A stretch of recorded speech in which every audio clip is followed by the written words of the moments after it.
10 o'clock, showtime. Good evening, folks. It's Brent Holland from Night Fright.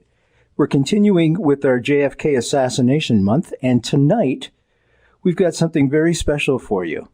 The consequences of President Kennedy's assassination resound even to today. But just how big was that plot to kill the president? Was the president indeed a hunted man? Were other plots afoot to assassinate the president? Was there, in fact, an assassination template that was being employed in various cities the president was traveling to throughout November 1963? Were the same plotters and tacticians behind these plans as well?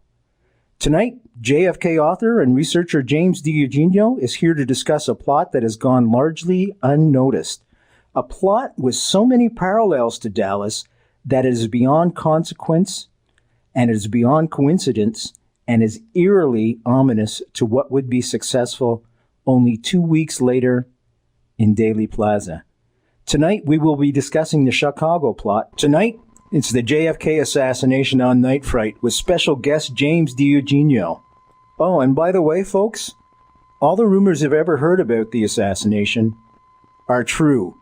It's going to be a wild one. Strap in and hang on. Here we go.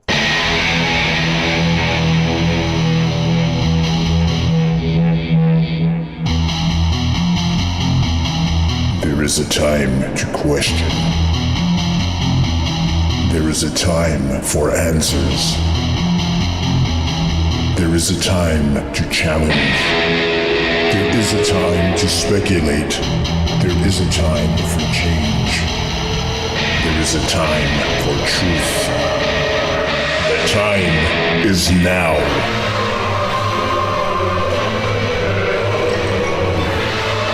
Welcome to Night Fright, your voice in the dark for paranormal and conspiracy radio.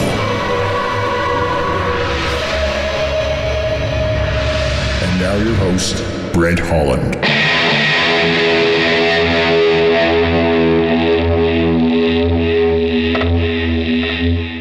Good evening, one and all. I'm pleased to welcome to Night Fright for the very first time on the phone from California, JFK author and researcher Jim DiEugenio. Jim, welcome to the show. Good evening. Nice to have you on the show.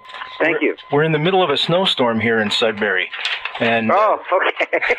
Well, we don't ever get that out here. Did I tell you I was moving in with you? No, I didn't tell you that, Dort. Jim, I was wondering, maybe just to start us off, if you wouldn't mind giving us a brief background about what got you interested in the JFK assassination.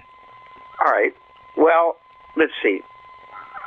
The way I first got interested in this whole thing was a long time ago in my hometown back east of Erie, Pennsylvania, I picked up Jim Garrison's interview in Playboy magazine, okay? Mm-hmm. And I picked it up in a used store and brought it home, and it's a very long interview. I think it's the longest interview that Playboy ever did. And I was reading it in bed one night, and I stayed up until 3 o'clock in the morning. I read the whole thing all the way through. And I was just kind of gripped by it because, you know, a lot of people, including myself at the time, really didn't know what to think of Garrison because the media had done such a great job of turning him into this buffoon. Well, I read that interview, and I was really, I go, geez, this guy has a lot of really good ideas. He makes a lot of sense. He knows what he's talking about. He's not this clown that the media has made him out to be. Around what time was this, Jim? Was it 68? Well, this was, I think, around 1976. Oh, that late, eh? Okay. Or 77. Yeah. Okay. And I started reading a little bit up on the assassination.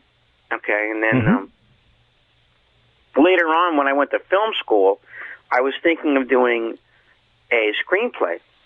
And then when Oliver Stone's film came out, I took a lot of the notes and research I had made from doing the notes on the screenplay, and I turned it in my first book, Destiny Betrayed, which centers on the Garrison investigation. Mm-hmm. I then published Probe magazine from about 1993 to the year 2000, about 7 volumes over 7 years of that, which most people think is probably the very best journal on the assassinations of the 60s ever published. All right, and then me and Lisa Peace co-edited an anthology series from Probe called The Assassinations, which is it's a very unusual book in that it's on all 4 assassinations of the 60s: JFK, Malcolm X, King, and RFK. All right, and it's basically the most up-to-date work, I believe, on all 4 of those cases. And so today we have a website called ctka.net, okay, in which we keep up on a lot of the current things that are going on. And we'll have a couple reviews up on the Discovery Channel debacle from Sunday night. And I'm currently doing a very long series on reclaiming history.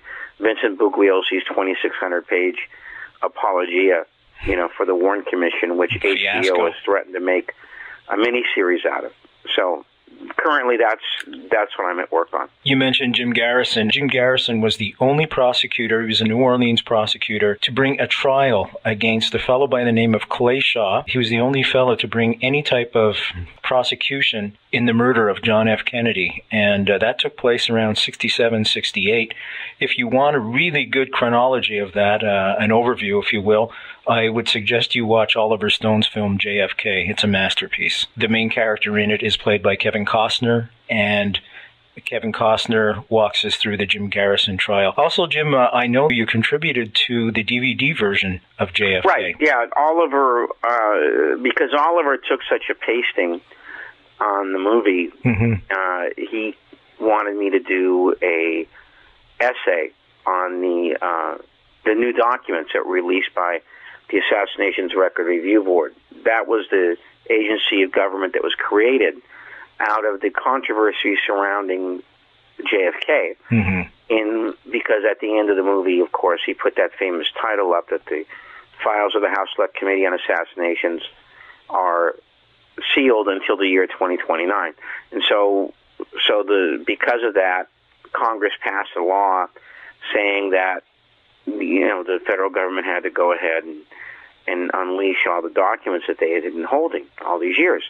So Oliver wanted me to do an essay on the release of the DVD, informing the audience of some of the developments that tended to back up, some of the ideas that went into his film. Now, JFK is I mean, as films go, I think it's a pretty good movie. I would have to recommend, though, if your listeners want what I think is the best current book on the Garrison investigation, I would say that's a book called Let Justice Be Done by Bill Davey, which was originally published, I think, in 1998. And you can still get it on Amazon, but Bill is doing an update of that book. He's a revised and expanded version, which should be really, really, really good. I mean, I actually gave Bill all my files on the case.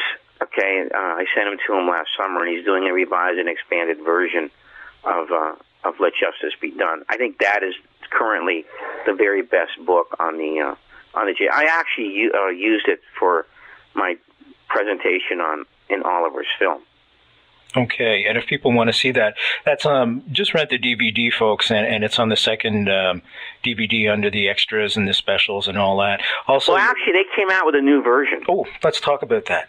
They have the collector's version now of the DVD, which I actually haven't seen yet. I called Warner Brothers on Monday, and I asked them to go ahead and send me the new version. Okay, so I'm pretty sure it's still on there. Positive it'll still be on there, since Oliver really liked it a lot. I did some research last night on it, and it's essentially the same thing as the DVD, but there's 3 discs this time, and the third disc has a new documentary on the assassination. Oh, really? Yeah. Everything's been remastered, I guess, to a higher quality and a higher resolution for high DVD. Oh, good. Yeah, so I'm anxious to get it myself. By the way, I should, since we're talking a little bit about the movie, I should say one of the immortal highlights of the film, of course, is during the trial scene when Jim Garrison, talks about the single bullet theory, and he says, devised by an ambitious Philadelphia lawyer named Arlen Specter. Okay, now, here's a little bit of insider information. That actually wasn't in the script, okay? But when they went down to film that scene, Kevin Costner was reading it, and rehearsing it, and he said, Oliver, come on, I can't say this. And he goes, what do you mean? Come on, they didn't really say this, that the bullet came in down here, that it went up here. He didn't believe it. Okay, he didn't want to make a fool out of himself, right? He's referring to the magic bullet. Oliver had to get his research assistant, and Jane Rusconi, had to show him. No, really, they do say this. Okay? And she's showing him in the Warren Commission volumes, no, see, it's here, see, it comes in here, it goes out here. So they really are that crazy, yeah. And so Costner goes, who thought up this idea? And she goes, well, Arlen Specter. And he goes, well, let's put his name in the script. So they rewrote the script right there, and they put his name in the screenplay, and that's how he got in the movie.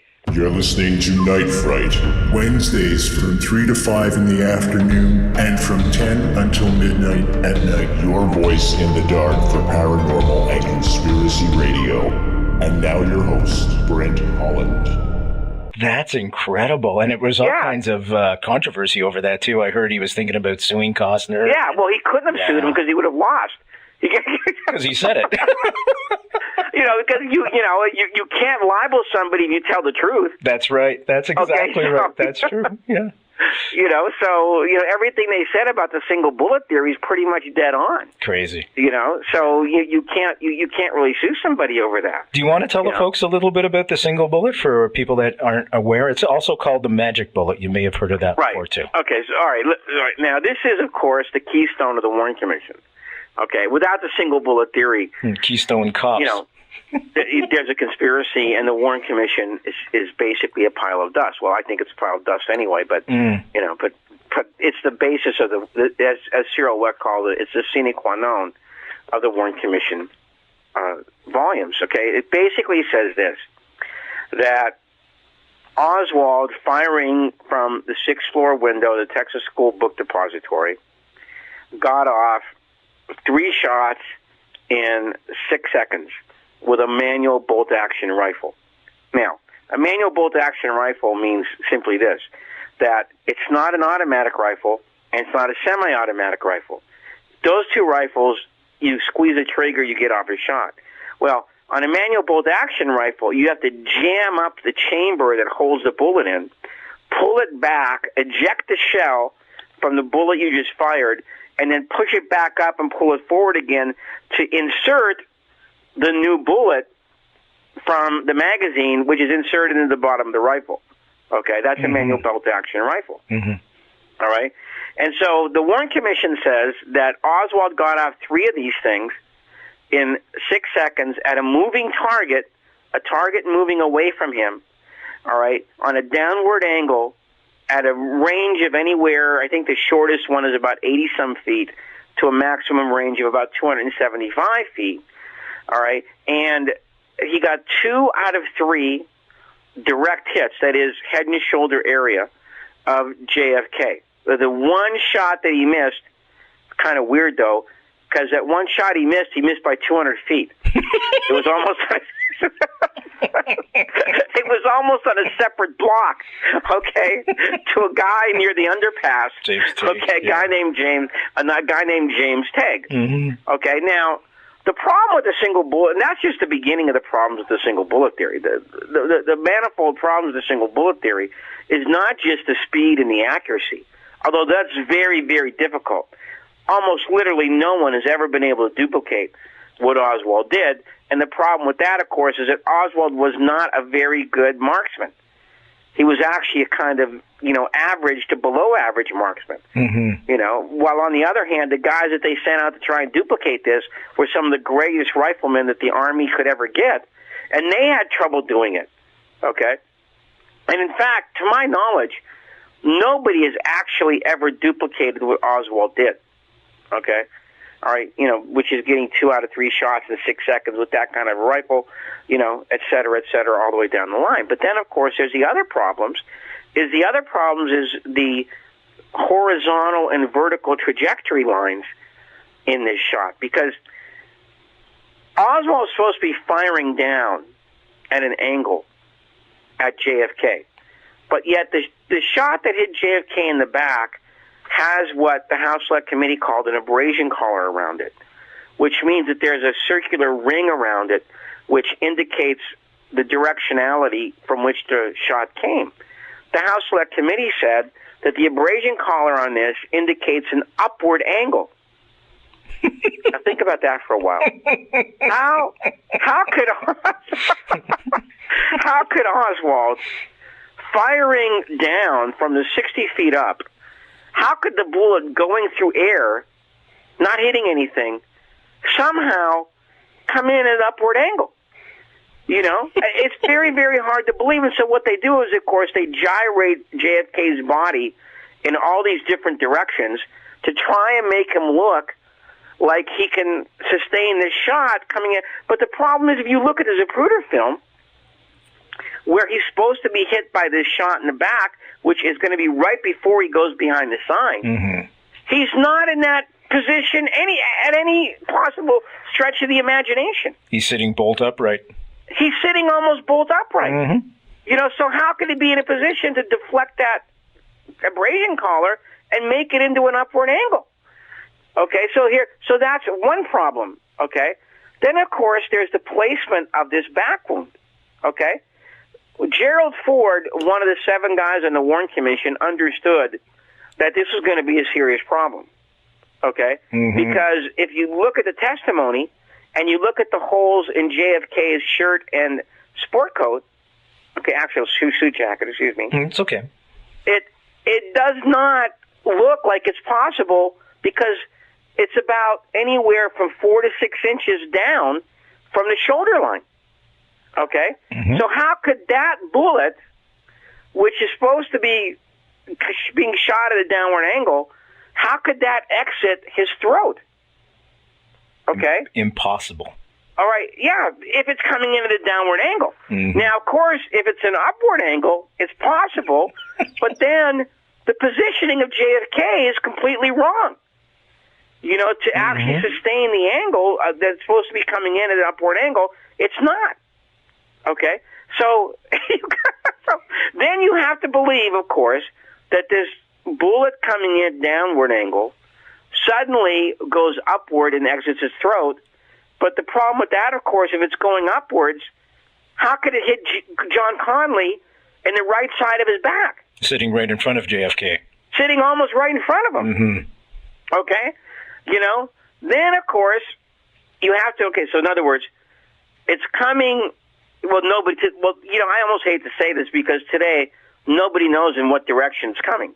Because you've got the Warren Commission saying that it's coming at a downward angle. You got the House Select Committee saying it's coming at an upward angle. Okay?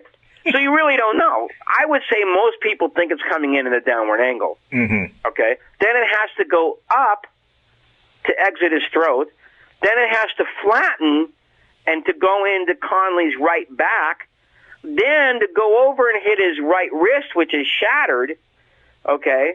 It has to move rightward again, and then it has to go leftward to burrow into his thigh, his left thigh, and then somehow, if you believe the single bullet theory, it has to then somehow reverse its trajectory to fall out of his thigh, okay, and end up on, well, today nobody knows what stretcher it ended up on, okay? If you look at Josiah Thompson's book, there's a very lively debate on which stretcher CE-399 was found on, and CE-399, of course. Well, that's another mystery about the single bullet theory, because going through two people, 7 layers of tissue, shattering 2 bones, it ends up, if you take a look at the original artifact of the bullet, it ends up in just about pristine condition. All there is a very slight flattening at the back of the bullet. Okay? So, and by the way, I can still go on and on about I know, the mysteries. There was no tissue found on the bullet, and no blood, It's interesting. About the mysteries of this single bullet theory. It's one of the most amazing things that have ever happened in the history of ballistics, this bullet, because the Warren Commission, of course, tried to duplicate this thing, and to say the least, they had a devil of a time, trying to duplicate, what this bullet looked like. It was so bad they didn't include it in the volumes. Okay, it was not declassified until several years later. Oh, you see, I didn't know that. Thanks, Jim. Yeah, they tried to duplicate this thing, except all the bullets came out smashed. Okay? None of them looked like CE-399. And in fact, the guy who did the experiments, Joseph Dolce, okay, who was a wounds ballistics expert, for the Army in World War II, was involved in those experiments. And Chip Selby interviewed him, I think, in the 1970s for his film, The Single Bullet Theory. And he basically said on camera that, look, we did this experiment over 100 times, okay? We fired bullet after bullet after bullet, okay, trying to duplicate the condition of CE-399. We could not do it. It's literally impossible, okay, to get a bullet to break 2 bones and come out in the condition that CE-399 is in. And in fact, he even wrote a letter to the House Select Committee begging to be interviewed, and they wouldn't interview him. Is that too controversial? Right. And this is in Gerald McKnight.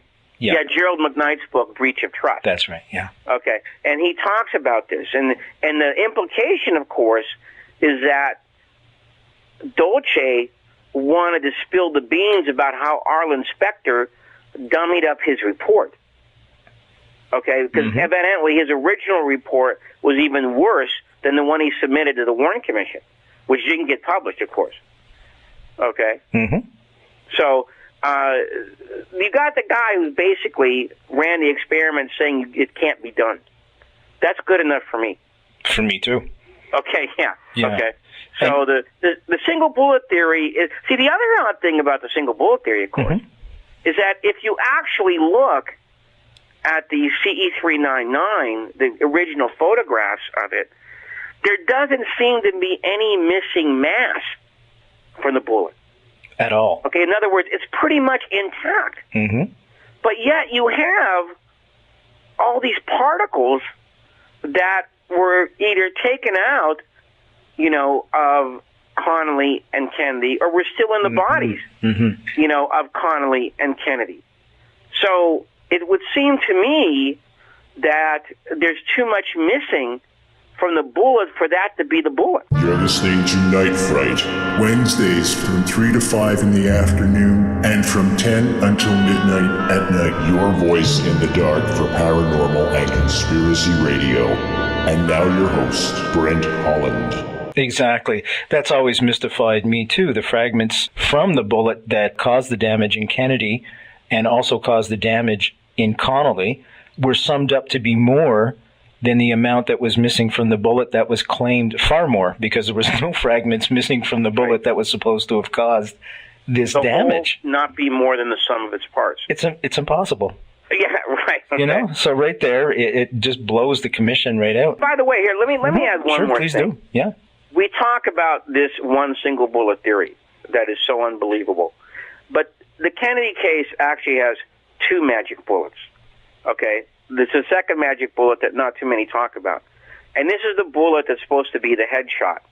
Okay? There's the bullet that is supposed to be the single bullet theory that goes through Kennedy and Conley. Mm-hmm. All right. Then there's the missing bullet that hits Teg. That's kind of a magic bullet, too, because we're supposed to believe that this great marksman got 2 direct hits, which nobody could ever get, but he missed by 200 feet, on this other bullet. Then there's the third one, okay, which, again, firing supposedly, now this is their evidence. They say that Oswald firing again at a downward angle at a copper-jacketed, military-jacketed bullet. But let me explain this again, okay? Sure, okay. Military-jacketed bullets are supposed to be coated in metal so they don't break apart easily, okay? In fact, many times they pass right through the body without breaking up at all, okay? All right. So we have to believe that in this case, the single bullet theory, the bullets stayed together, breaking 2 bones. All right, but in the headshot, that it's supposed to hit Kennedy at the top of the skull. The bullet broke into 3 parts. Okay? Now, that's hard enough to believe on its own. But here's the capper. Oh, Jim, you seem to be drifting a bit. Your telephone. Oh, getting some interference. It's not my phone because I'm on a landline. Oh, are you? Oh, yeah. That's interesting. So it's a snowstorm, I guess. Okay. Hang on a second. I can hear you. Okay, just give me a sec then. Oh, it's dissipating. No, 1 second. I'm just going to try something. Ah, there we go. Okay, I don't know what I did, right, but it worked. I apologize. There we go. All right. This bullet broke into 3 parts. The head of the nose of the bullet and the base of the bullet flew through Kennedy's head and landed in the front seat. The middle part of the bullet stayed at the outside of the skull. All right? Mm-hmm. Now, can I ask you a question? Sure. If the bullet is entering in nose first, how come the middle part of the bullet sheared off when it hit the bone? Okay. It can't. and it stayed on the outside plate of the skull, but meanwhile the nose and now, see, I don't say you can keep a straight face talking about this stuff. Okay, we're supposed to believe that somehow the nose broke off from the middle, the base broke off from the middle, the nose and the base magically stayed together, flew through his head, and landed in the front seat, while the middle of the bullet stayed on the outside of the table, the skull table. It's impossible. Well, and that, by the way, that is what both Howard Donahue, a ballistics expert, said. He said he's never heard of such a thing. He says he's never even heard of a case where the nose broke off. Okay? And even Larry Sturtevant, who's the Warren Commission expert, he said he's never heard of such a thing. Okay? But that stayed in the back of JFK's skull, and you can see it on the x-rays, which somehow a 6.5 millimeter fragment was missed by the autopsy doctors on the x-rays at Bethesda that night. That's the capper to the story. Yeah, it's unbelievable. Okay? Now, I have a question for you. How does someone's back of their head get blown out from an entry wound that is supposed to happen in the back of the head? I thought the damage from a bullet entering would be minimal, but when it exits, that's when it's supposed to maximize. So I can't understand how the back of JFK's head can be so damaged by so many eyewitnesses at Parkland, which is the hospital that he was first sent to try to save his life. Right. That's another very, very interesting question about the JFK case. And I would go you one even better than that. Mm-hmm. How could the back of his head be blown out, yet in the autopsy pictures we have, the back of his head looks completely intact, covered with scalp? Yeah, what is that about? Yeah. There's magic everywhere in this case. The guy looks like he just got his hair shampooed. Okay. Yeah, I know. You're right. You're right. It's completely clean. You know, it's didn't they use, what was that thing they used back then? Vitalis? Or Brill Cream. Yeah. A little dab will do you. Oh, God, I'm old. I mean, those pictures are scary. Yes, How they can are. a guy have the back of his brains blown out and the back of his head looks like that? Actually, we're making light of a very serious subject, but we are. But it's so I'm making bizarre. light of it because it's kind of a black comedy. Yes, it is. Very, very well put. Very well put. I agree with you. Jim, we're at the bottom of the half hour. Do you want to keep going or do you want to take a break? One of the beauties of university/community radio is that the clock really doesn't exist. It's just kind of a guideline. I'll leave it up to you. If you want to take a break, we can. If you want to keep going. How much of a break can we take? Oh, you take 3-minute break if you want, 3.5-minute break. Okay, look, give me about 3 minutes. Okay, that's fine. All And right. I'll get a drink and... Sure. And what I'll do is I'll play some music and come back in 3.5 minutes. Okay. I got to tell everybody who we're speaking with tonight. We're speaking with JFK researcher and author Jim DiEugenio. Jim DiEugenio contributed to the DVD version of JFK, the Oliver Stone film. It's we've been mentioning it now for the better part of a month. Also, Jim's written a terrific book called The Assassination with co-author Lisa Pease, and I should mention that Lisa Pease will be here on the show in February. February 2nd to be precise. She's going to be presenting some interesting facts, basically along the subject line that we've been talking about tonight. It's going to be quite interesting speaking with Lisa. I've heard her interviewed many times, and she's terrific. This afternoon we had spoke with Len Osanic, and we talked about Colonel Fletcher Prouty. And of course, I'm going to mention that website again, which is blackopradio.com. Don't forget Len's show tomorrow night. He has a radio show also at blackopradio.com at 9 o'clock Eastern. Let me talk about JFK Lancer. I probably won't get to any music by the time Jim comes back, but that's okay. It's good to tell all these people. You are listening to CKLU 96.7 FM, www.cklu.ca. So you can listen all over the world now to CKLU and their great programming. It's really a nice change for Sudbury, I think, to have programming not only like this, but what they present right across the board. Getting back to JFK Lancer. They have been instrumental in helping me get guests together for this series on JFK. And I want to give kudos to jfklancer.com, www.jfklancer.com. They have a series of conferences that they put on every year to commemorate the JFK assassination. And the conferences are put on in Dallas. This year's conferences are between the 21st and 23rd. A few of the guests that I've had on here are going to be giving presentations there, such as Larry Hancock, Sherry Feaster. Dick Russell is giving a presentation. William Law will be discussing the autopsy evidence and how it was mishandled, covered up, etc. Something else that we're going to look at in this series on JFK. You're listening to Night Fright, Wednesdays from 3 to 5 in the afternoon and from 10 until midnight at night. Your voice in the dark for paranormal and conspiracy radio. And now your host, Brent Holland. James, are you back? Yes, I am. Oh, you are? Okay. I didn't even get to the music, my friend. Do you want to take some more of a break, or do you want to just dive right in? Let's go. Okay, I was just going on about JFK Lancer, Len's show, and plugging Lisa's book and your book and all kinds of stuff. Okay, so what do you say we dive right into the Chicago plot? All right, fine. The Chicago plot, as you know, we had Abraham Bolden on several weeks ago. He was the first African-American Secret Service agent handpicked by JFK himself to be on his White House detail. And just prior to JFK's assassination at the beginning of November 1963, there was a plot afoot. A template, I think, was in place to kill JFK, and one of the cities that was chosen to kill JFK was Chicago. We are speaking with Jim DiEugenio, and he's going to tell us about that right now. His website, by the way, is ctka.net, N-E-T. Right. All right, the Chicago plot. This occurred in the very late part of October, early part of November. And it was immediately hushed up, all right, by the powers that be in the Secret Service and the Treasury Department, the FBI, probably the CIA also, all right? And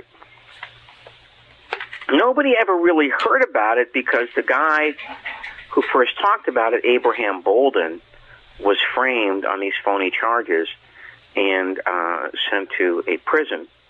I think it was Leavenworth. I'm not sure. Oh, geez, I just had him on and I read the book. Oh, gee.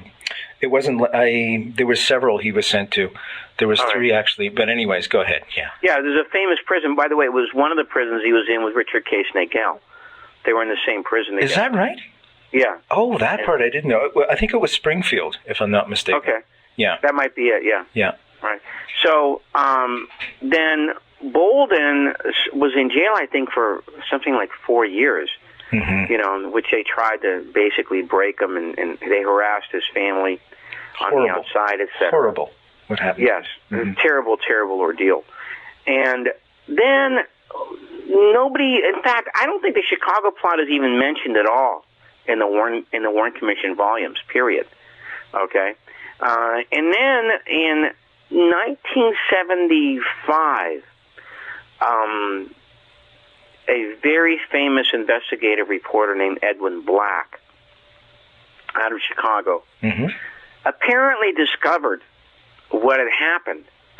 And he wrote a very, very, very interesting article called The Plot to Kill JFK in Chicago for an independent alternative magazine called The Chicago Independent.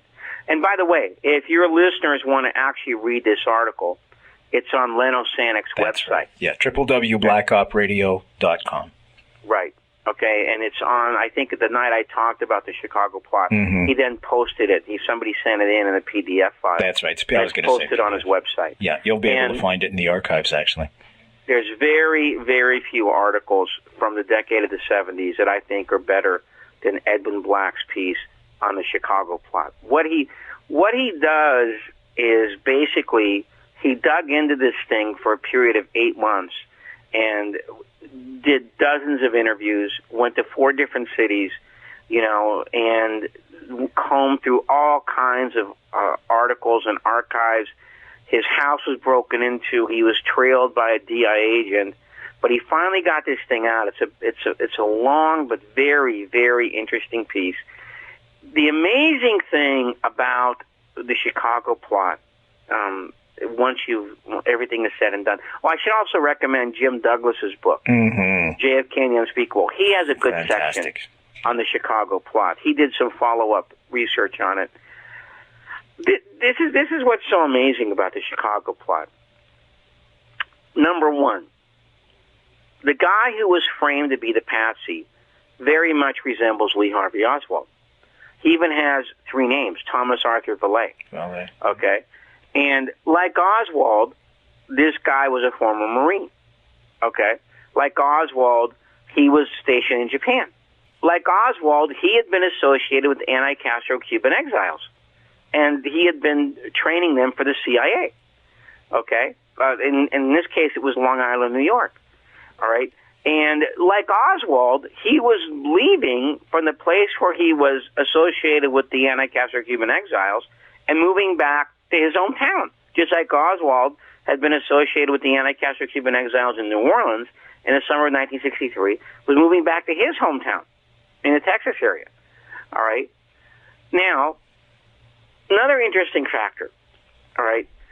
They were going to go ahead and frame this guy from shooting at Kennedy from an upper-story building as Kennedy's motorcade was coming off an expressway. Almost the exact same tactic as was going to happen in Dallas. Valet was supposed to have worked at this print shop on the 3rd floor of a building that overlooked this street where Kennedy's motorcade was going to be traveling down as it entered from this expressway. Okay? All right. Point number 3. The actual assassins was going to be a 4-man hit team with high-powered rifles. All right? You know, along the expressway route. All right? So, it looks very much like it's almost the same operation. It's a mirror. Okay? Yeah. Well, now, here comes something even more interesting. How did it not succeed? The FBI got a tip from an informant whose code name was Lee. Now, geez, I wonder who that was. Now, on the very first page of Edwin Black's article, okay, which I thought was really stunning, okay, it was really stunning, you know. I mean, you couldn't get any better than that, all right?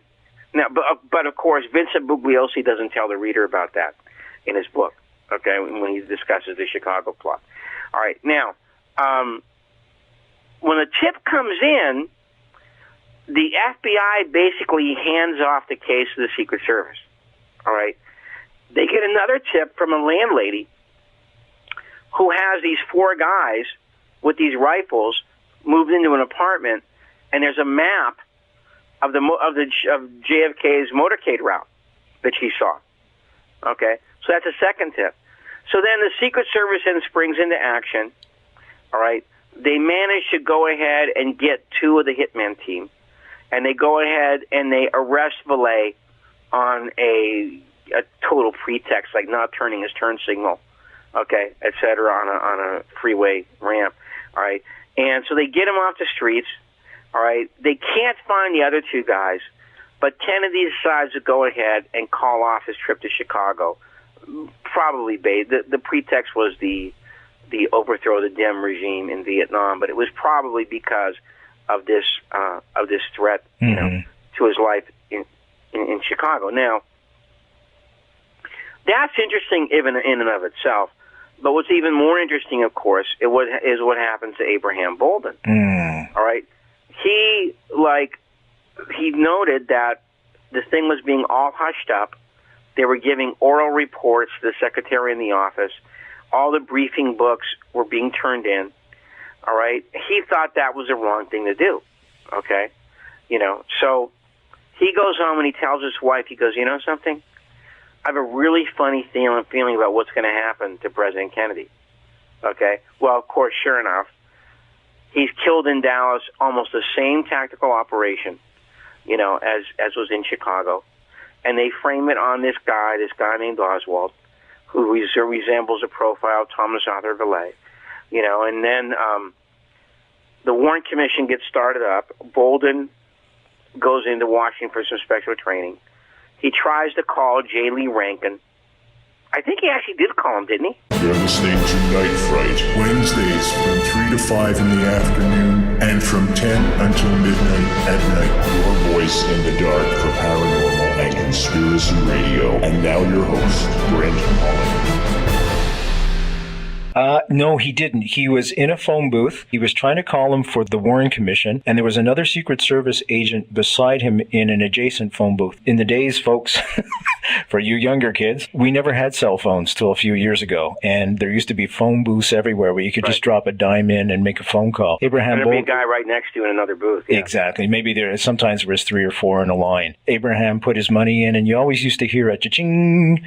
The fella next to Abraham Bolden, who was a Secret Service agent, he never heard the cha-ching, and he knew right away the fellow was listening in on him. Yeah, that's how that happened. All right. So what happens is that he gets turned in by this other Secret Service agent, and he gets framed on these charges. And it's all a railroading, because the guy who testified against him later ended up admitting that he was perjuring himself, etc. And so... Spignoli, I think his name was, if I'm not mistaken. Right. And so Bolden actually gets sent to jail, etc. And it's not until Edwin Black did his article in 1975 that any of the details about the Chicago plot actually came to light. And by the way, and you can understand why.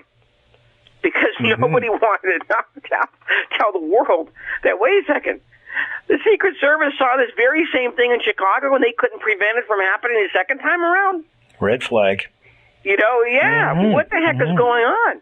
You know, and so that's of course why the Secret Service were. You know, I think they would not turn over their books to the Assassination Record Review Board and they destroyed for the month them. of November. Yeah, even though they were just told not to, and they went home and destroyed them. Yeah. But if you were hiding something like that, yeah, you wouldn't want them to know either, would you? Big time. Okay.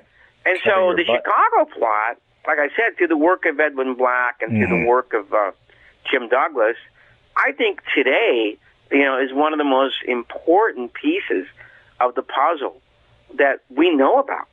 very, very interesting, and it's a shame, that the other previous bodies like the Warren Commission and the House Select Committee did not do a better job, really filling that out, because I think it's a very, very, very interesting and telling, to me, like I wrote in my review of Bugliosi's book, when I talked about that issue, I said, it's very hard not to look at the Chicago plot, link it with the Dallas plot, and say that JFK is being targeted, in November of 1963. He was hunted. They were going to get him, and if they didn't get him in Chicago, they were going to get him in Dallas.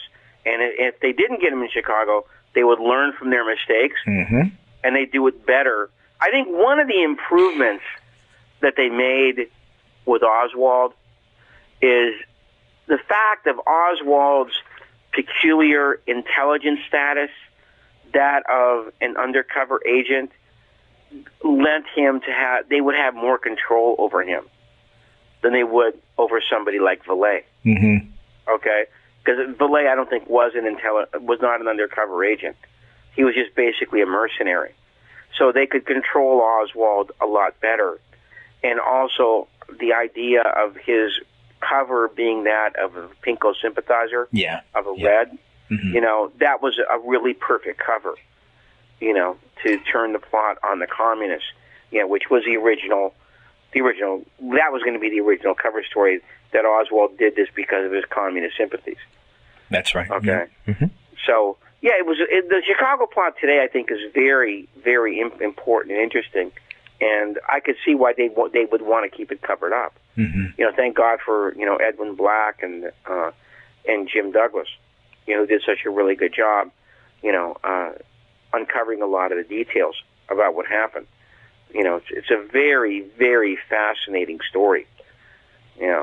One that and I urge your listeners, if you to read Black's article on Leno Sanek's site.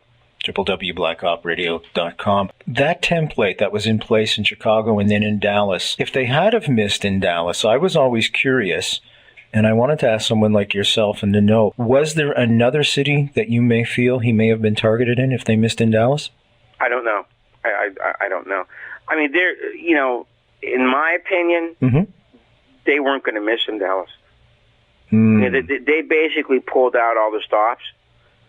If you take a look at what they did with Oswald in Dallas. First of all, you've got this Ruth and Michael Payne, who are basically, I don't know how much your listeners know about that whole angle of the story. Would you mind going into that? I know quite a bit about it because I've listened to you a few weeks ago with Len on Blackout, but would you mind... Ruth and Michael Payne were ostensibly friends of a guy named George de Mohrenschildt. George de Mohrenschildt was basically Oswald's best friend in the Dallas area when Oswald comes back from the Soviet Union. All right? He introduces Oswald to Ruth and Michael Payne, who are his friends, and Oswald becomes a kind of, and this is bizarre in and of itself, he becomes a kind of cohort of this white Russian community. Oswald's supposed to be a communist sympathizer, right? And he's hanging out with these people who want to overthrow the communist revolution in Russia and bring back the royal family. You see, everywhere you look in this case, you got to smile. You have to smile. Do they really expect you to believe this stuff? Unbelievable. But so anyway, that's who Oswald is supposed to be hanging out with in this Dallas-Fort Worth community, and the Paynes are a part of it.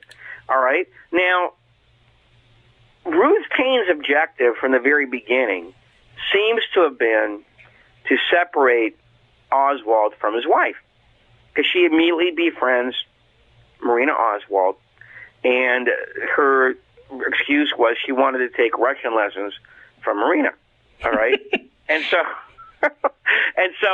after they go to New Orleans, after the Oswalds go to New Orleans in April of 1963, Ruth Payne then picks up Marina, and I think this was September the 23rd, of 1963, brings her back to Irving, Texas, where she lived, and that is the instance where Oswald gets separated from his wife. So approximately 2 months before the assassination, Oswald this whole image of him as a loner is now cinched. Because he literally is alone now. That's right. He only visits his wife on weekends while he's living in this apartment in Dallas during the week. And it's Ruth Payne also who gets him his job at the Texas School Book Depository. Okay? Unbelievable. Because Oswald has put his name in the Texas Employment Commission, and a call came in at a different job that paid him a higher rate of pay, but Ruth did not give him that message, and instead she got him this job at this Texas School Book Depository. Which, nice. Of course, just by this amazing cosmic stroke of coincidence, happened to be right on the motorcade route when JFK, comes into town. And then, of course, it's Ruth Payne's garage that becomes the home of all this Oswald evidence that implicates him. So this is what I mean. Yeah. The Dallas plot was not going to fail. Yeah. They basically pulled out all the stops, for Dallas. And Ruth Payne's sister had CIA connections. I think she was Ruth Payne's sister was actually working for the CIA. Yeah. Somehow Ruth didn't know that. Because when Garrison asked her that before his grand jury, why is your sister's file top secret at the National Archives? Ruth says, "Oh, is it?" And Garrison goes, "Yes."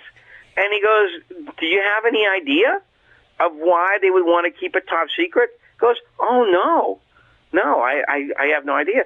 Do you know where she works?" And he goes, "No." And now, what's so hard to believe about that, of course, is right before Ruth went to New Orleans, she was staying with her sister for like 9 days. And this was in Maryland, a little town right outside of Langley, Falls Church, which is like, it's a bedroom community for the CIA. They all live in Falls Church and they drive into Langley. They commute, yeah. Right. So we're supposed to believe that those 9 days she was there, and her sister's going to work and coming home, and never asked her, never had the curiosity. Where do you work, Sylvia? Unbelievable. And they expect everybody to swallow this junk. Yeah. And so she didn't know where his sister worked, right before she picked up, Marina. Never asked her sister.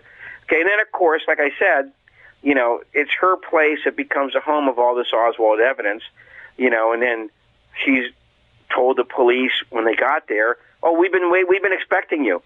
Okay, and then her and Marina left and let the police go ahead and rummage through her house, not just one day, but 2 days. Okay? All right, Friday and Saturday. All right? And so this is what I mean. It's very hard to look at what happened in Dallas and not say that, boy, they really pulled out all the stops on this one. Yeah, they sure and then, did. Of course, because Oswald had been so perfectly set up in New Orleans, the afternoon of the assassination, you get all those films, and news reports about what he'd been doing there. Those films of him on Canal Street and out front of the International Trade Mart, him passing out the pro-Castro literature. That gets injected into the press, basically framing him as a Marxist. I talked to a reporter who worked in New Orleans at the time. He goes, "Jim, the shocking thing is how fast it came off the teletype." So it's nothing I've got to tell your listeners. A teletype machine back then was what the news was news would come in on. It's not like we have the internet today. It's kind of like a fax, but a typewriter fax. Okay, and so you couldn't believe how fast this stuff was coming across.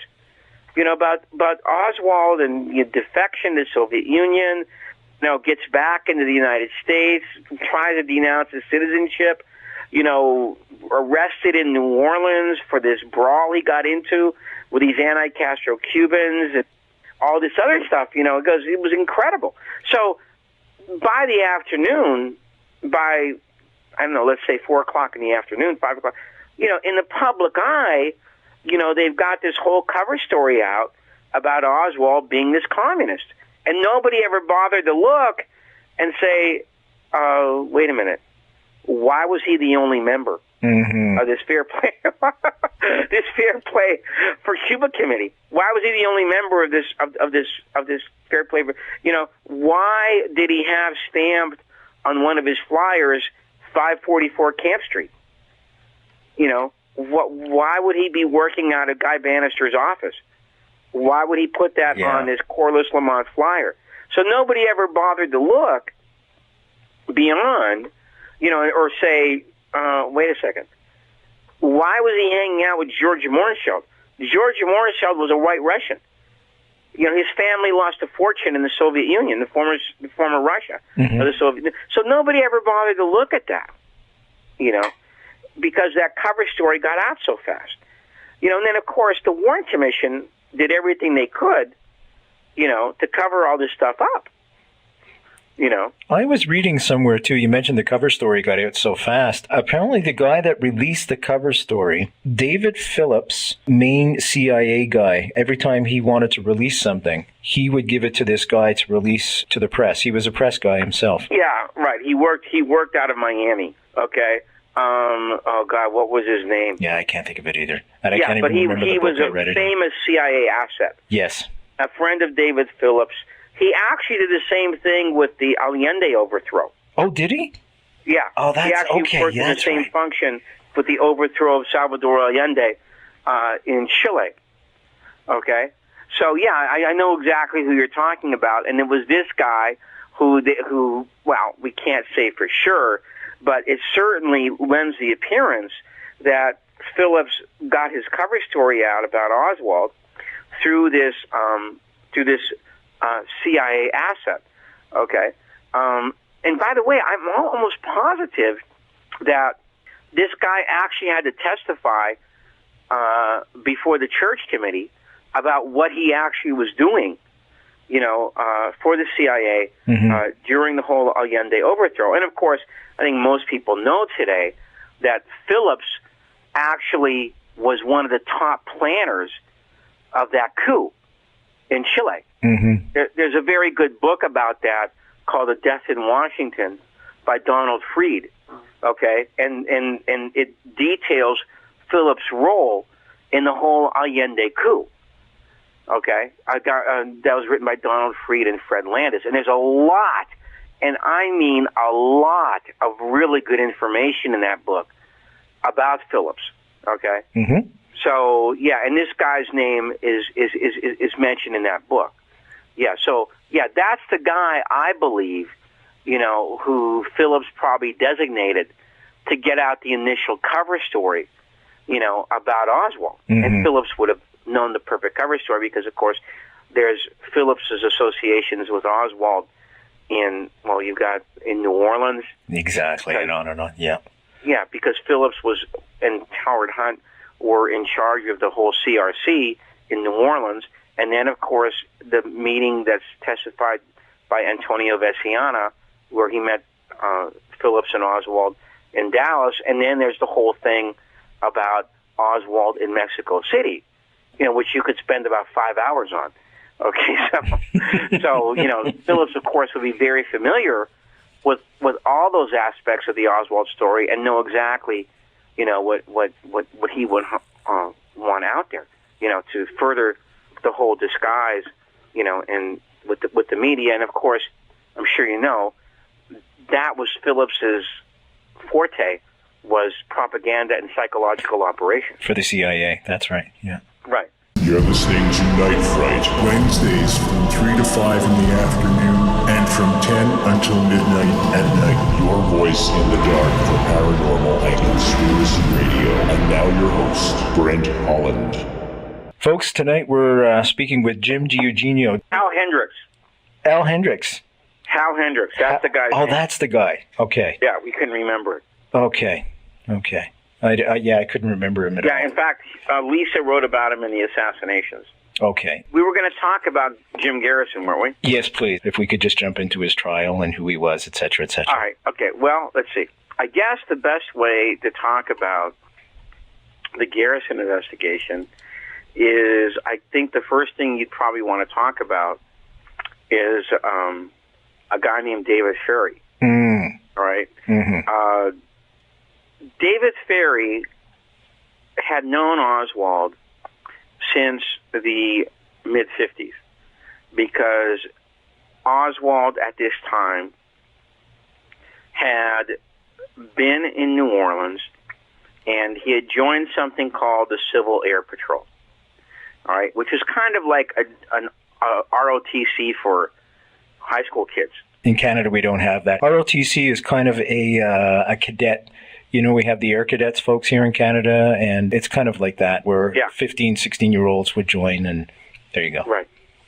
And so it's at this time, 1955, 1956, I think this is, where Oswald first meets David Ferrie. Now, this is an absolute certainty, and people who always, just really dislike the whole thing about, about Garrison always try and deny this, but there's no questioning it today.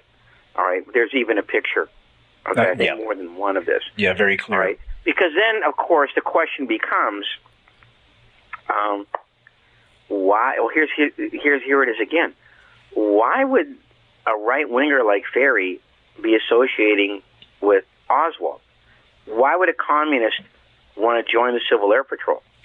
Because what Ferrie was doing in the Civil Air Patrol was interesting these young men into going into the military, which of course is what Oswald did. Mm-hmm. So Oswald knows Ferrie from his Civil Air Patrol days, and then when he goes back to New Orleans in April of 1963, he meets up with him again.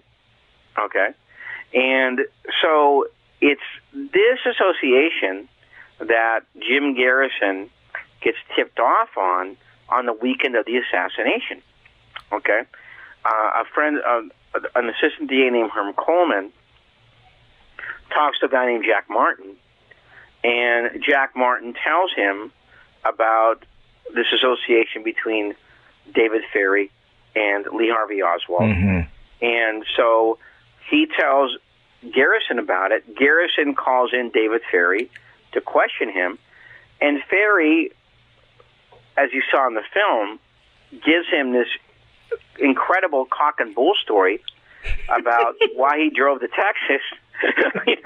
Yeah, I'm laughing because it's hilarious. Yeah. Yeah. He goes, he went to go ice skating. Okay. And then he said, well, we went to go goose hunting. Okay. And so Garrison says, well, did you bag any geese? Yeah. Yeah. He says, how could you shoot at geese? You didn't bring any shotguns. Okay. I love that part. Oh, we forgot them. Yeah. Oh, God. Yeah. Yeah, it's hilarious. All right, so anyway, this is what happens. Okay. And so Ferrie then gets turned over to the FBI because in those days Garrison actually believed that the FBI was actually investigating his case, of course, which of course was absolute complete hogwash. Mm-hmm. Hoover never did any investigation of the JFK case, and he goes ahead and turns him over to the FBI. The FBI then goes ahead and lets him go, and so Garrison goes, okay, all right, okay, I guess I was wrong. So, but he never loses his interest in the JFK case. So he then starts reading a lot of the books, all right, reads all the Warren Commission volumes, all right, and then has that famous meeting with Senator Russell Long, okay, which is depicted in the film, all right. So then he really now goes back into the case. And this is in November of 1967. And this is when he makes that incredible discovery about 544 Camp Street, okay? Mm-hmm. And finding that on one of Oswald's flyers, okay, more than one, I think, actually. And then he walks down to 544 Camp Street, and he puts it all together. Okay, you know, Oswald wasn't a communist. If he was a communist, why would he be working out of Guy Bannister's office in New Orleans? And by the way, there's that other thing that I discovered in my book. That is this: that particular flyer, the Corliss Lamont flyer. Corliss Lamont was a wealthy progressive who lived in New York and wrote a series of pamphlets, okay, on leftist and liberal causes. I think there were about 16 of them, all right? And this one was called The Crime Against Cuba, and it was basically about the Bay of Pigs. Now, here's another problem with this, The Crime Against Cuba pamphlet.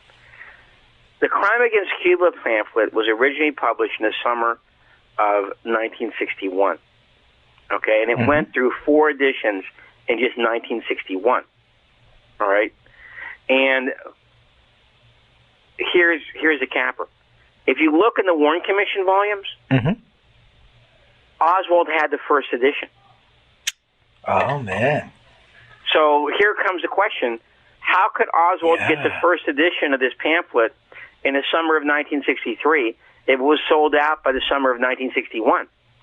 And I provide what I think is the answer, because Corliss Lamont had an order from the CIA, okay, for that pamphlet in 1961.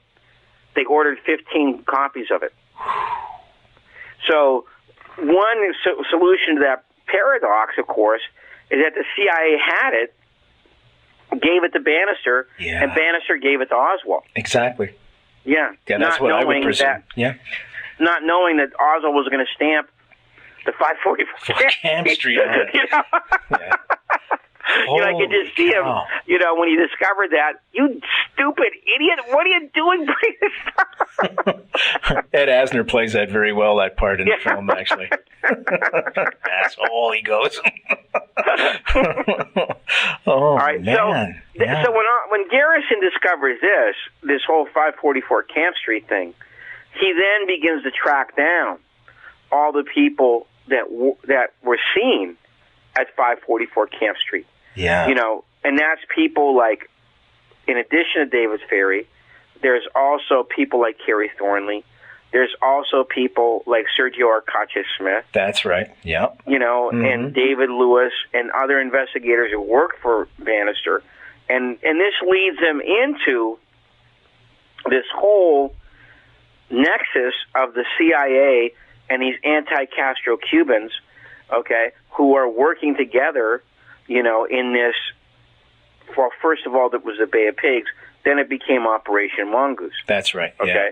Can you just give a brief synopsis of Mongoose?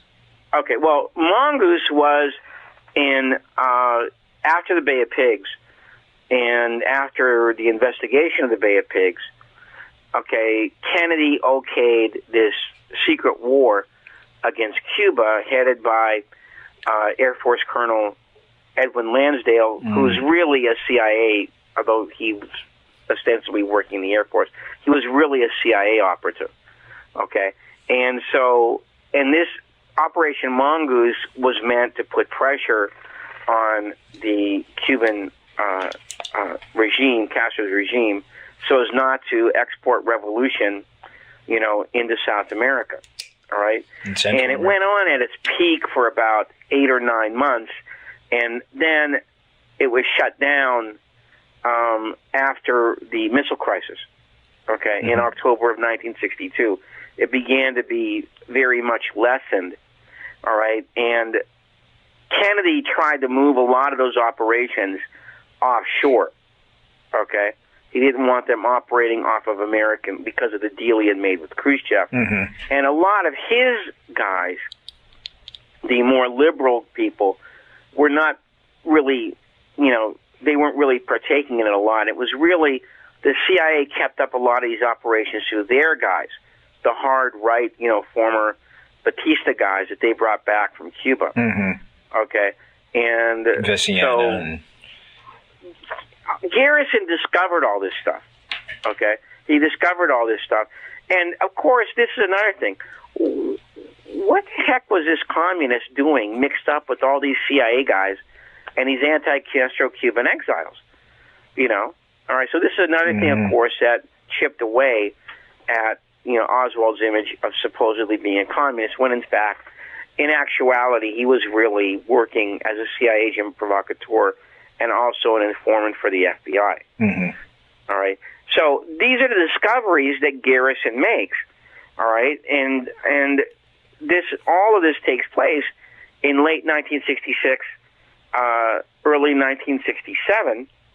And then, of course, Rosemary James and the New Orleans State's item basically blow the cover off of Garrison's investigation. Okay?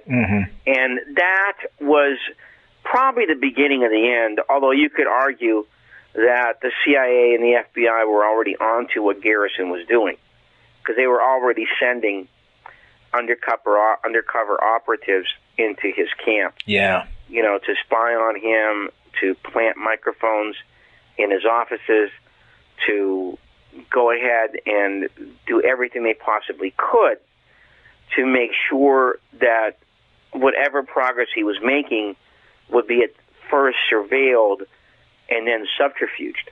All right? And, I talked about this one night on Len's show, detailing all the terrible things that the CIA and the FBI were doing to this guy. And, and we didn't really have a lot of documentation on it before the ARB, but now we basically have it, in their own words, okay? Because there's been a lot of documents now released onto the almost unbelievable stretches that the Washington establishment was going to make sure that Garrison did not succeed.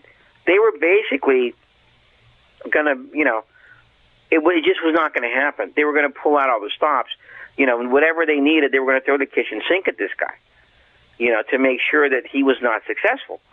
All right, and that I detailed some of the things that happened to Garrison. You can talk about, for instance, the media campaign, which we have a lot of information on now, that Hugh Ainsworth, people like Hugh Ainsworth, James Phelan, who always denied that he was an FBI informant. And now we know he is. Yeah. Yeah, he was.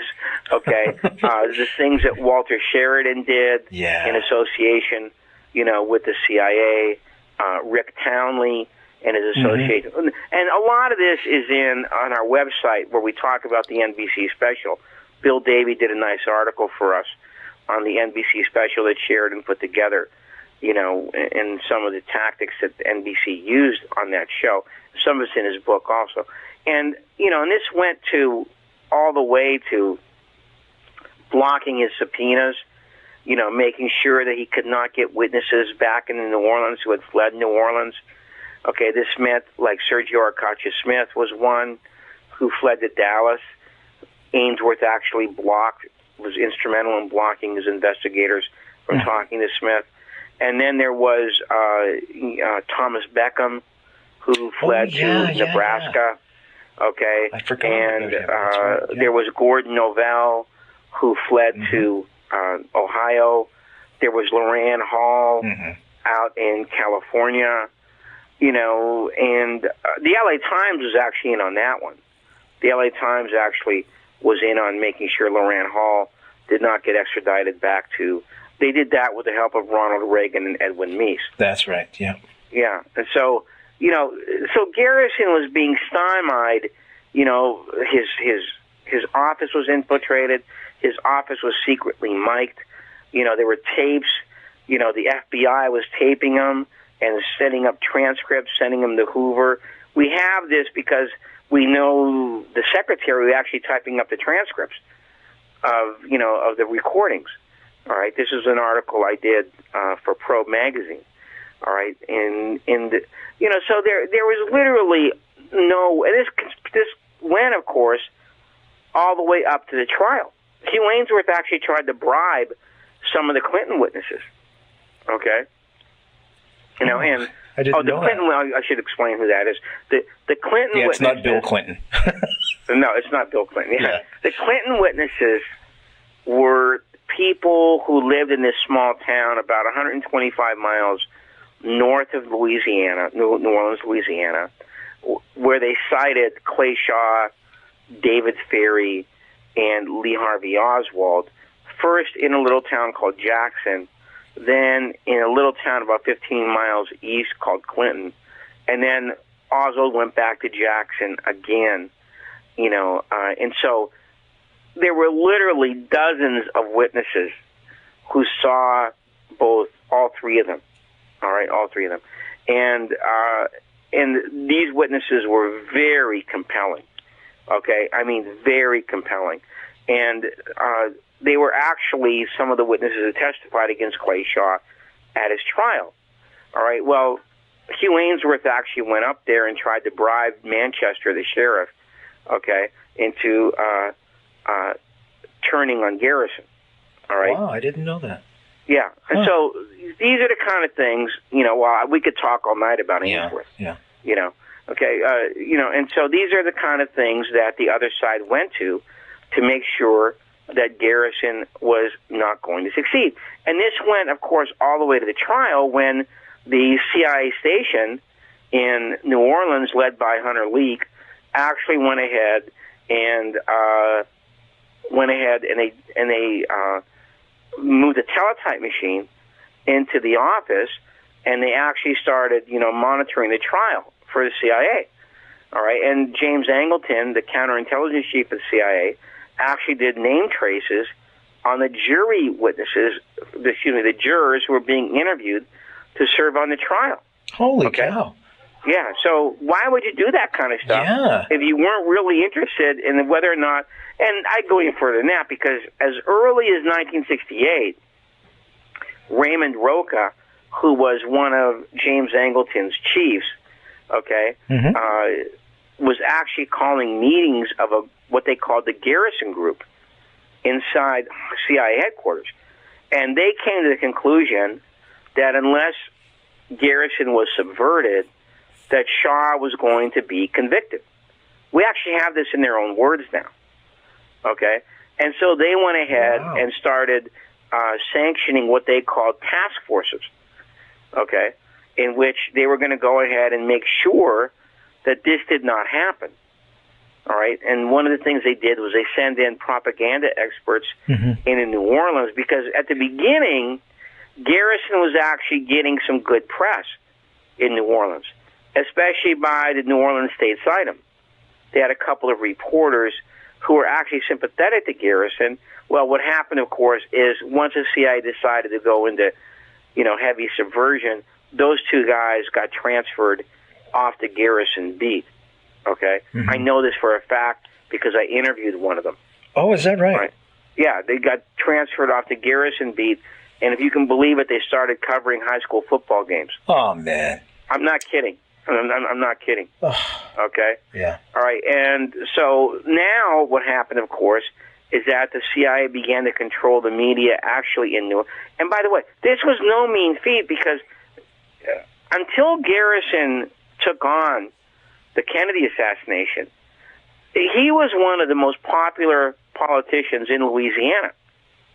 In fact, he very easily could have become the governor of the state or the senator from Louisiana.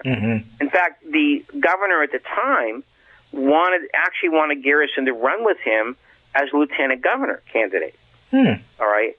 So it really took a lot to really go ahead and smear the guy, because he had such a great history up until that time. But this is what they did. They basically went all out, to go ahead and muddy up his name, accuse him of all these ridiculous mafia charges, that he was, hiding Carlos Marcello, all this other stuff, this bunch of junk. All right. And this is what managed to actually begin to turn the tide. The tide begins to turn in about April of 1968.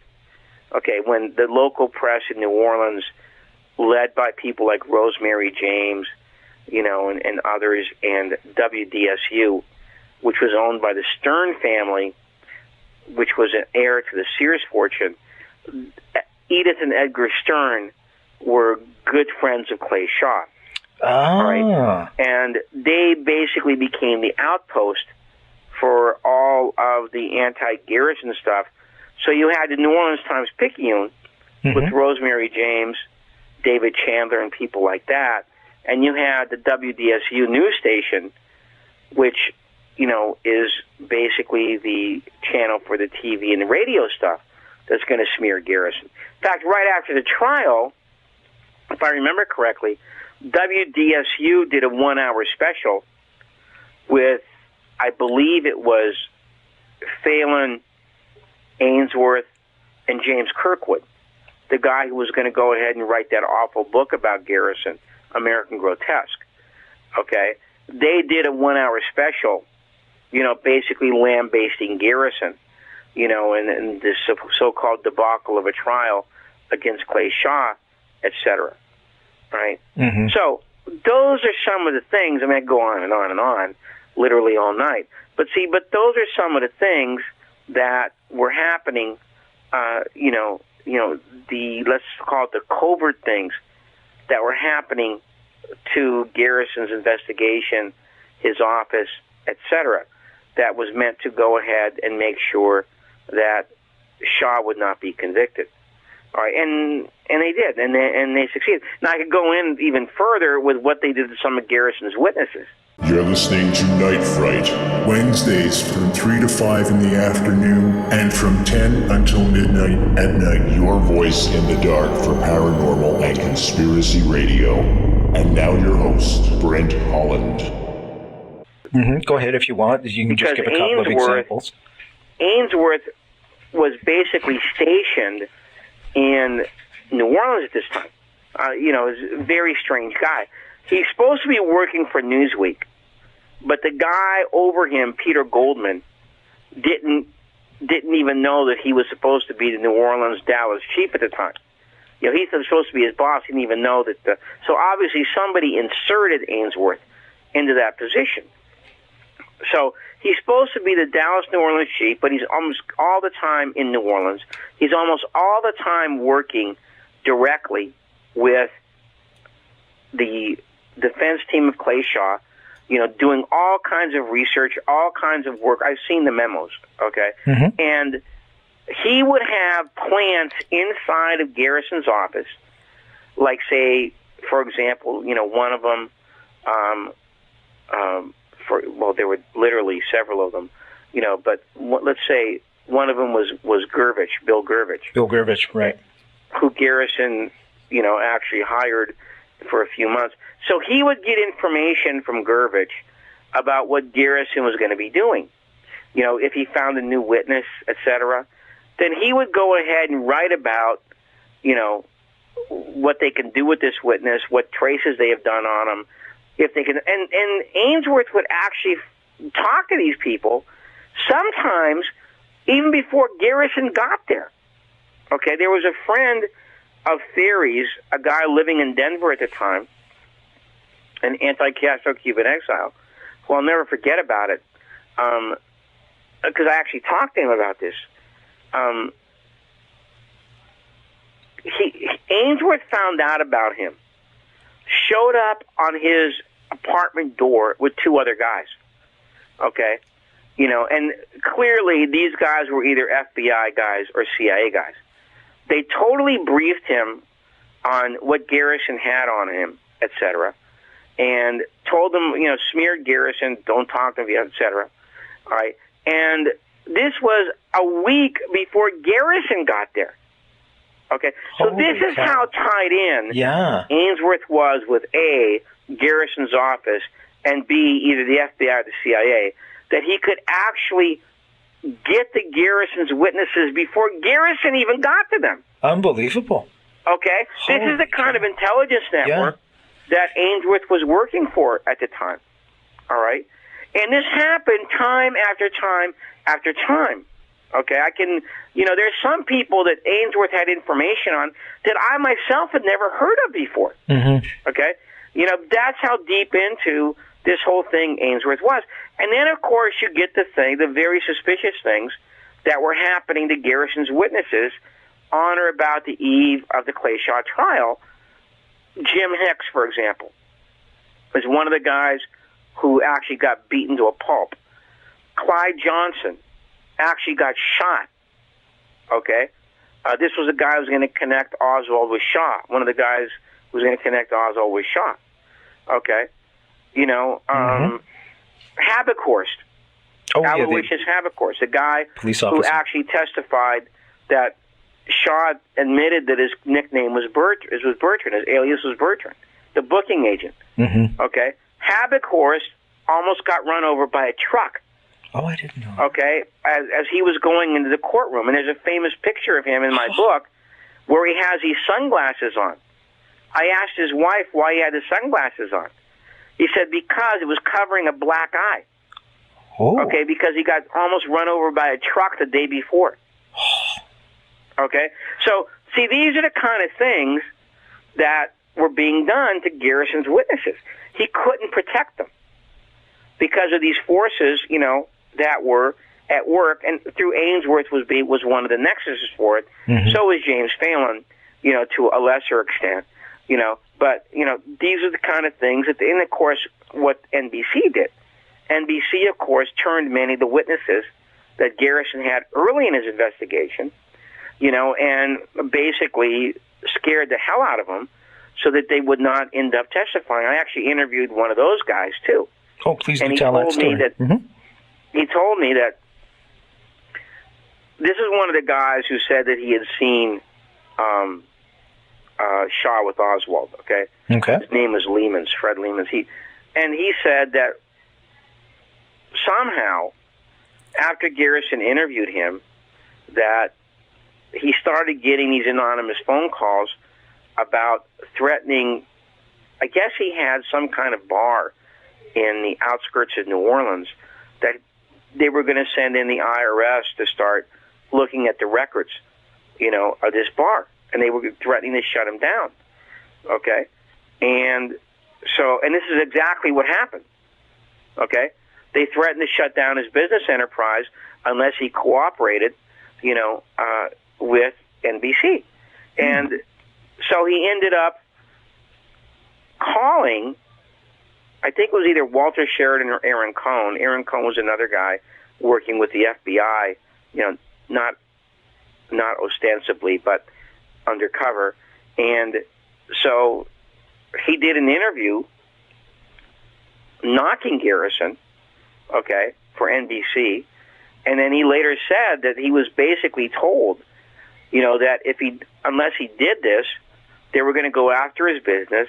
And he said, and they also told him, don't fear being retaliated by Garrison, because if he would come after you, if he would try and interview you or indict you or anything like that, we will furnish you with an attorney.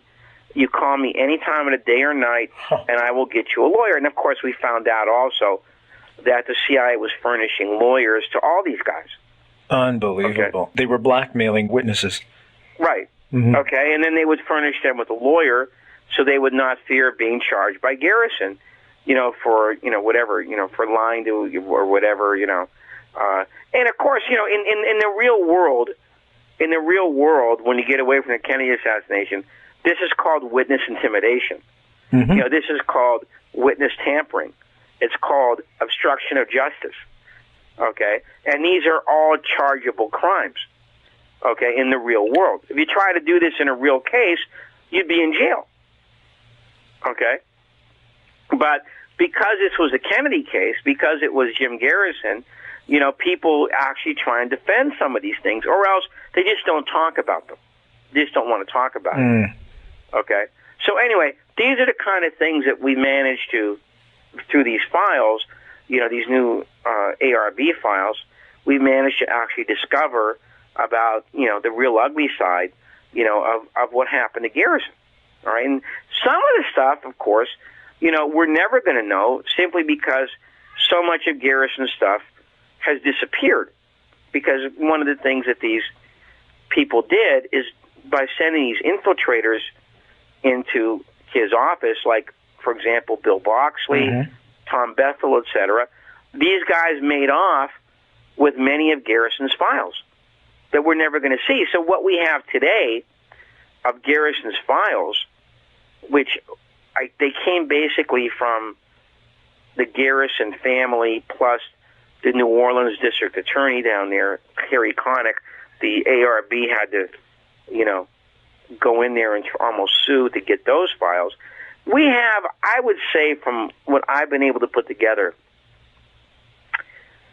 only about, at the top, I'd say 40%, 40 to 45% of what Garrison really had. Okay? What I've been able to put together, because not only was there this stuff that was stolen out of his office, there was also, Garrison actually gave some of his stuff to a friend of his, I think 4 or 5 cabinets full of stuff for storage purposes. And I remember a letter he wrote to Zach Sklar saying that disappeared also. Oh, no. Yeah, so in other words, they never really stopped going after Garrison. They never really stopped going after him. All right, and so this friend that he trusted was not really a friend to be trusted. Mm-hmm. Okay, so I would say top end that we have today, I say 40 to 45% of what Garrison really had. And the stuff that we have today is pretty darn good. Okay, I mean, if you take a look at Bill Davies' book, that's a pretty impressive book that he had. I mean, we've been able to put together some really interesting stuff. For example, about Rose Jeremy, that could have never been written unless the ARB, had declassified all these things. So we've gone even further than what the House Select Committee did, in just that part of the story. You just mentioned Rose Jeremy. Would you like to tell that story? All right, Rose Jeremy is the woman who's depicted at the beginning of Oliver Stone's movie JFK, and she is depicted on this freeway from New Orleans to Dallas, being thrown out of a car by these 2 guys who are talked about killing Kennedy. All right, now, this story, a lot of people, it's really kind of funny, because some of the people who watched the film, A, didn't know what to make of it, and B, didn't think it was true. Well, it is true, okay? It sure is, yeah.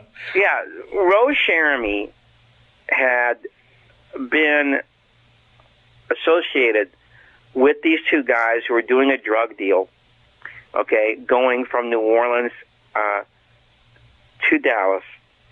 And a guy named Francis Fruget had actually interviewed her, okay, a few days before the assassination.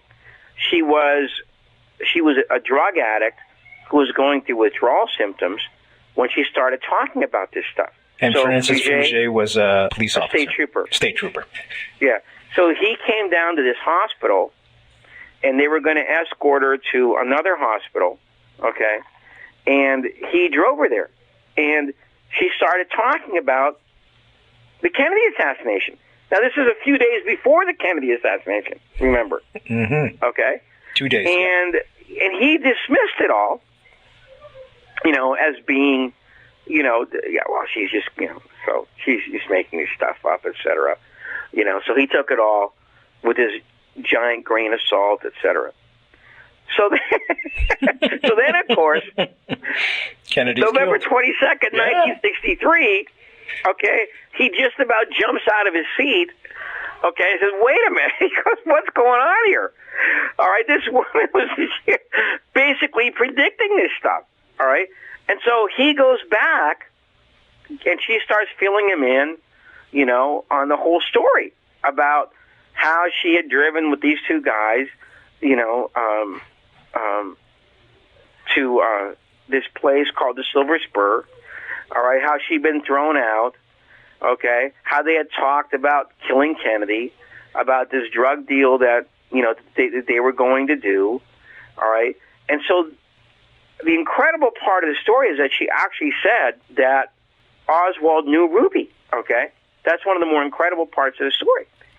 So he goes ahead and he gets in contact with his 2 superiors, and after they talk to her, they call up the Dallas police, and they say, look, we've got this witness who knew about the Kennedy assassination before it happened and says that Oswald knew Ruby. Do you want to talk to her? And guess what the answer was? Yeah, it was a no. And no, we solved the case. Yeah, unbelievable. All right, so no, we don't need the witness. That's solved. Yeah. So we don't need. Come on. No, it's Oswald. Yeah. So Frugier turns to her and says, "Okay, do you want to pursue this anymore? Do you want to go to the FBI or anything?" And she says, "No." All right. And so when Garrison goes back into his investigation, this is one of the things he uncovers, because there were some people who had worked in this hospital, okay, that she was at, who also heard about the story. Mm-hmm. Okay, who also heard about her going ahead and predicting what had happened. All right, and so they went ahead and they heard Garrison was reinvestigating the case, so they went ahead and wrote him a letter. He, of course, finds this utterly fascinating. He tracks down Frugier, okay, and he hires him. He says, look, I want you to find this woman, okay? I don't care what it costs. I don't care how long it takes. I want you to find her for me. I want her in my office, okay? I want to talk to her myself. So Frugier tries to find her, finds out that she had died in a kind of funny car accident in 1965. All right. That's a polite way to put it, a funny car accident. Right. Well, I don't want to go into all the details. Okay, no problem. I just put it that it's kind of weird. Yeah. The circumstances, et cetera, are kind of weird. I don't want to say, it's a mysterious death, but I'm not going to dismiss it either. Mm-hmm. Okay? And so she had died. And so comes back. Garrison actually wanted to go ahead and excavate the body. That's how suspicious he was about the way she died. That's true. I'd forgotten. That's right. Yeah. Yeah. Okay. And so he goes, okay, let's try and find out who the two guys were in the car. So he goes ahead and he goes to that place that she had mentioned, this Silver Slipper or whatever it was, Silver Spur or whatever it was. Okay, this bar. And he finds a guy named Mac Manuel, who was actually there that night. Mm-hmm. He was the bartender, I think. Yeah. Yep. He was actually the bartender. And Frugier starts laying out all these pictures from Garrison's investigation. Now, what's really funny about this is when Frugier was interviewed by the House Select Committee, all right, he said, I didn't even know who these guys were, because Garrison had just given me these pictures. Okay? And so I just started laying out these pictures in front of this guy, and he picked out two of them. They were Sergio Arcacha-Smith and Emilio Santana. Okay? Now, these two guys, of course, were two very high-up Cuban exiles in the whole CIA apparatus. Okay? Sergio Arcacha-Smith was the head of the CRC, the Cuban Revolutionary Council, in New Orleans. Which also had an office at 554 Camp Street. Correct. Yeah. And he knew both David Phillips and Howard Hunt. Okay? Mm. And this is the guy, of course, who leaves to go to Dallas, was living in Dallas at the time of the Kennedy assassination. During Frugier's interview, it was almost funny. During Frugier's interview with the House Select Committee, he kind of stops the interview and he goes to Jonathan Blackmer, the guy who's interviewing him. He goes, "Oh, John, did you hear about the maps of the sewer system that Sergio Arcacha-Smith had of Dealey Plaza in his apartment?" Oh. And he Oh, jeez. I was just studying the rat population and their migrations. That's unbelievable. I've never heard that before. Now, how you can get more suspicious than that, I'll never know. Oh, my God. Okay? I'll never know how you get more suspicious than that. Actually having maps of the sewer system in Dealey Plaza in your apartment before... Okay. I'd love to hear Arcadia Smith explain that. You know, why would you? Unbelievable. Well, I was thinking of working for the garbage disposal company. Okay, and of course, Emilio Santana is one of the guys who Garrison actually polygraphed. Okay, and it turned out that either Santana or a friend of his actually had a rifle that looked like Oswald's, was supposedly Oswald's rifle, the Mannlicher Carcano rifle. Yeah. Okay, so and Santana, when I talked to Perry Russo before he died, he said, yes, see, Santana knew Ferry. I saw Santana at one of Ferry's little gatherings one night. Okay, Santana, he said, was the scariest guy, one of the scariest guys he ever met. You know, and it was rumored that he was a killer. Okay, and so when I talked to Lou Ivon, I said, what happened to Santana? He goes, after we polygraphed him, he disappeared into Miami. We could never get him back. We could never track him down. Okay? So Santana flees to Miami. Arcadia Smith flees to Dallas. Okay? You know, and so after these, you know, so that was the end result of the whole Rose Jeremy story. I never knew all that at the end. And of course, Garrison couldn't get them as witnesses. Right. Yeah. Right. Couldn't get them as witnesses. And they, well, you know, let's just put it this way. It's one of the most fascinating, interesting stories, you know, that I think have ever come out of the JFK case. You know, and it's a real, you know, it's a real travesty that the police in Dallas never talked to her. Okay? You know, and of course, she was one of these people who, you know, as Garrison said, passed off this mortal coil before Garrison could actually talk to her. Yeah. You know, but... And David Ferry also died.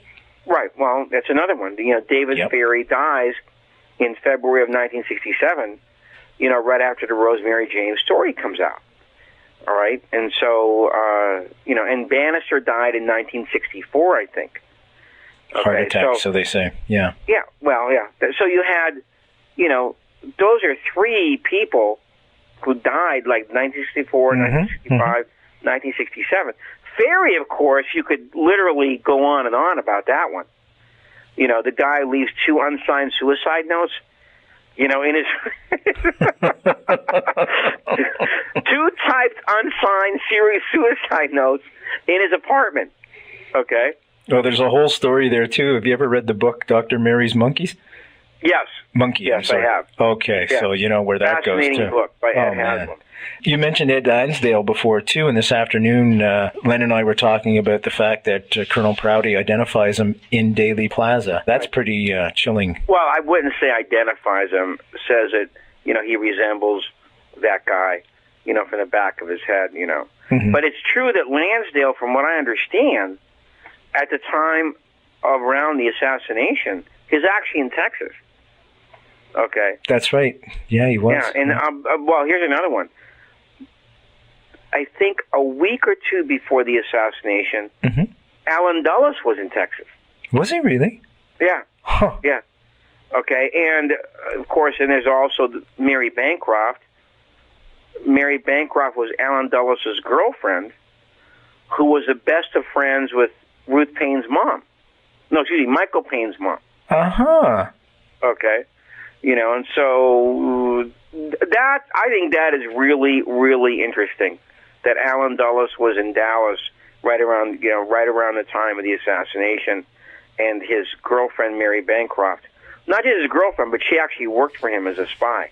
Is that right? In the OSS and the CIA. Wow. Was the best of friends with, you know, Michael Payne's mom. Ruth Payne's Forbes, I think was her name. I guess we should start wrapping up. It's 5 minutes to. We have been talking with Jim DiEugenio. Jim DiEugenio is a researcher, author, and he is a contributor to the DVD movie JFK, Oliver Stone's masterpiece. There's a new version of that out, actually. It's called the Ultimate Collector's version. I've learned a lot tonight. A ton, Jim. Thank you so much. Thank you very much. It's really been a pleasure, both Len and you today. It's like Batman and Robin. I'll let you decide who's who. I think I'm a little taller than Len. Are you? Okay. Okay, yeah. Okay. I want to give you your website. It's www.ctka.net. And he's got CTKA.net, right. There you go. Well, I'd like to have you back on at one point, maybe in a few months or something, and Okay, just go ahead and email me. okay, that'd be great. Thanks again for coming on. Right. And My pleasure. Is there anything that you want to leave the folks with? No, I think we've basically covered the waterfront. You'll find a lot of interesting stuff at the website. For sure. Okay, and we're going to be opening up a lot of the articles, okay, the research articles. And let's say we're probably going to be selling a double CD of old Probe magazines. Oh, okay. You can get those on a double CD. We're going to start probably selling those in a week or so. Thanks again. I just want to plug Len's show one more time because you are a frequent guest on Len's show. Yes. Len Osanek, who was on this afternoon, has a great radio show called Black Op Radio. It is a net radio show. You could reach it at www.blackopradio.com. And it is live every Thursday night, and Jim DiEugenio is a regular guest on there at 9 o'clock Eastern. It streams across the internet, but what's really cool, there is an archive. So if you miss the show, you can download the podcast, and the archives go back about a year. It's just a wealth of information. If you're really into this subject, how many years have you been researching the assassination now, Jim? I'd say in a very serious way, probably since 1990, 1991. Okay. Is this a full-time gig for you, or being a researcher? No. I actually teach government. Oh, do you? So you are a teacher. Contrary to what everybody says, you can't make a living off the JFK case. Yeah, I don't know anybody that can. There's not too many people who made a lot of money off the JFK case. Like I said, there's no private jets here, folks. No, in fact, virtually everybody does this because they're after the truth. Mm-hmm. I admire you all because there's no funding, zero funding. This is not a government operation. This is just private citizens who want the truth to come out about the JFK assassination. And they've done all this research by themselves, and I have to give you all a blanket kudos. I think it's fantastic what you've achieved. Thanks again, Jim. All right, my pleasure. Folks, you've been listening to CKLU 96.7 FM. Tonight we were speaking with Jim DiEugenio. Thanks very much. It's Brent Holland from Night Fright. Take care, folks.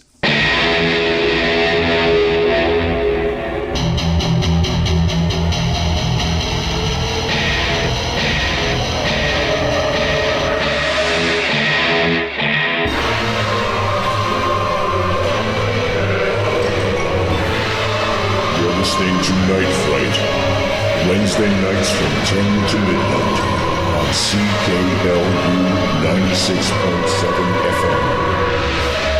Your voice in the dark for paranormal and conspiracy radio.